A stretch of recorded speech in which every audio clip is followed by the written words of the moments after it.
పరిశుద్ధ గ్రంథము నుండి పాత నిబంధన గ్రంథము నిర్గమకాండము 4వ అధ్యాయము.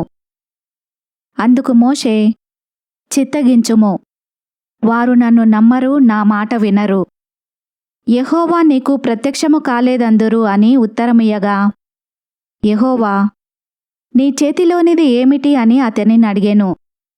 అందుకతడు, కర్ర అనెను. అప్పుడాయన, నేలను దాని పడవేయుమనెను. అతడు దాని నేల పడవేయగానే అది పామాయెను. మోషే దాని నుండి పారిపోయెను. అప్పుడు యెహోవా, నీ చెయ్యి చాపి దాని తోక పట్టుకొనుమనగా, అతడు తన చెయ్యి చాపి దాని పట్టుకొనగానే అది అతని చేతిలో కర్ర ఆయెను. ఆయన, దాని చేత వారు తమ పితరుల దేవుడైన యెహోవా అనగా అబ్రహాము దేవుడు, ఇస్సాకు దేవుడు, యాకోబు దేవుడు నీకు ప్రత్యక్షమాయెనని నమ్ముదురనెను. మరియు యెహోవా, నీ చెయ్యి నీ రొమ్మున ఉంచుకొనుమనగా, అతడు తన చెయ్యి రొమ్మున ఉంచుకొని దాని వెలుపలికి తీసినప్పుడు ఆ చెయ్యి కుష్ఠము గలదై హిమము వలె తెల్లగా ఆయెను. తర్వాత ఆయన, నీ చెయ్యి మరల నీ రొమ్మున ఉంచుకొనుమనగా, అతడు తన చెయ్యి మరల తన రొమ్మున ఉంచుకొని తన రొమ్ము నుండి వెలుపలికి తీసినప్పుడు అది అతని మిగిలిన శరీరము వలె ఆయెను.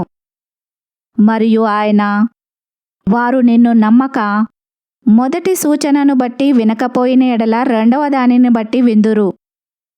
వారు ఈ 2 సూచనలను బట్టి నమ్మక నీ మాట వినకపోయిన ఎడల నీవు కొంచెము ఏటి నీళ్లు తీసి ఎండిన నేల మీద పోయవలెను. అప్పుడు నీవు ఏటిలో నుండి తీసిన నీళ్లు పొడి నేల మీద రక్తమగుననెను. అప్పుడు మోషే, ప్రభువా, ఇంతకు మునుపైనను నీవు నీ దాసునితో మాటలాడినప్పటి నుండి అయినను నేను మాట నేర్పరిని కాను.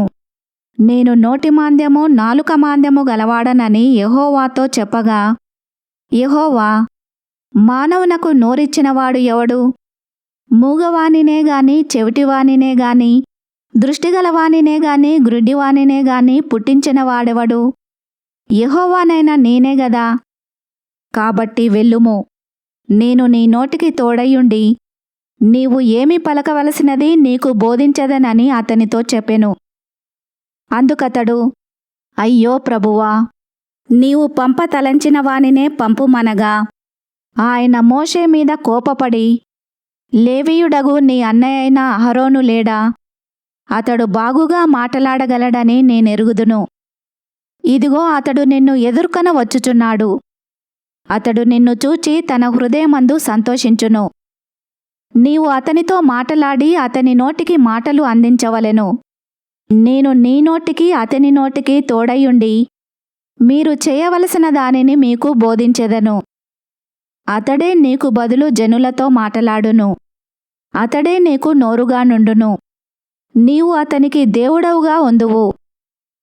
ఈ కర్రను చేతపట్టుకొని దానితో ఆ సూచక క్రియలు చేయవలెనని చెప్పెను.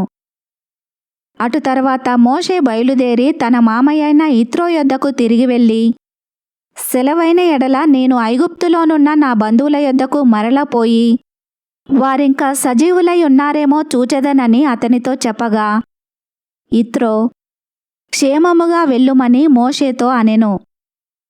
అంతటా యెహోవా, నీ ప్రాణమును వెదికిన మనుషులందరూ చనిపోయిరి గనుక ఐగుప్తుకు తిరిగి వెళ్ళుమని మిద్యానులో మోషేతో చెప్పగా, మోషే తన భార్యను తన కుమారులను తీసుకొని గాడిద మీద నెక్కించుకొని ఐగుప్తుకు తిరిగి వెళ్ళెను. మోషే దేవుని కర్రను తన చేత పట్టుకొని పోయెను. అప్పుడు యెహోవా మోషేతో ఇట్లనెను, నీవు ఐగుప్తునందు తిరిగి చేరిన తర్వాత చేయుటకు నేను నీకిచ్చిన మహత్కార్యములన్నీయూ ఫరో ఎదుట చేయవలెను సుమి. అయితే నేను అతని హృదయమును కఠినపరచెదను, అతడు ఈ జనులను పోనీయడు. అప్పుడు నీవు ఫరోతో, ఇశ్రాయేలు నా కుమారుడు, నా జ్యేష్ఠపుత్రుడు, నన్ను సేవించునట్లు నా కుమారుని పోనిమ్మని నీకు ఆజ్ఞాపించుచున్నాను. వాని పంపనొల్లని ఎడల, ఇదిగో నేను నీ కుమారుని, నీ జ్యేష్ఠపుత్రుని చంపెదనని యెహోవా సెలవిచ్చుచున్నాడని అతనితో చెప్పుమనెను. అతడు పోవు మార్గమున సత్రములో యెహోవా అతనిని ఎదుర్కొని అతని చంప చూడగా సిప్పోరా వాడిగల రాయి తీసుకొని తన కుమారునికి సున్నతి చేసి అతని పాదముల యొద్ద అది పడవేసి, నిజముగా నీవు నాకు రక్త సంబంధమైన పెనిమిటివైతివనెను. అంతటా ఆయన అతనిని విడిచెను. అప్పుడు ఆమె, ఈ సున్నతిని బట్టి నీవు నాకు రక్త సంబంధమైన పెనిమిటివైతివనెను. మరియు యెహోవా మోషేను ఎదుర్కొనుటకు అరణ్యములోనికి వెళ్ళుమని అహరోనుతో చెప్పగా, అతడు వెళ్ళి దేవుని పర్వతమందు అతని కలుసుకొని అతని ముద్దు పెట్టుకొనెను. అప్పుడు మోషే తన్ను పంపిన యెహోవా పలుకుమన్న మాటలన్నింటినీ, ఆయన చేయనాజ్ఞాపించిన సూచక క్రియలన్నింటినీ అహరోనుకు తెలిపెను. తర్వాత మోషే అహరోనులు వెళ్ళి ఇశ్రాయేలీయుల పెద్దలనందరినీ పోగు చేసి, యెహోవా మోషేతో చెప్పిన మాటలన్నీయు అహరోను వివరించి, జనుల ఎదుట ఆ సూచక క్రియలను చేయగా జనులు నమ్మిరి. మరియు యెహోవా ఇశ్రాయేలీయులను చూడవచ్చి తమ బాధను కనిపెట్టెనను మాట జనులు విని తల వంచుకొని నమస్కారము చేసిరి. ఈ వాక్యమును విన్న మిమ్ములందరినీ దేవుడు దీవించునుగాక. ఆమెన్.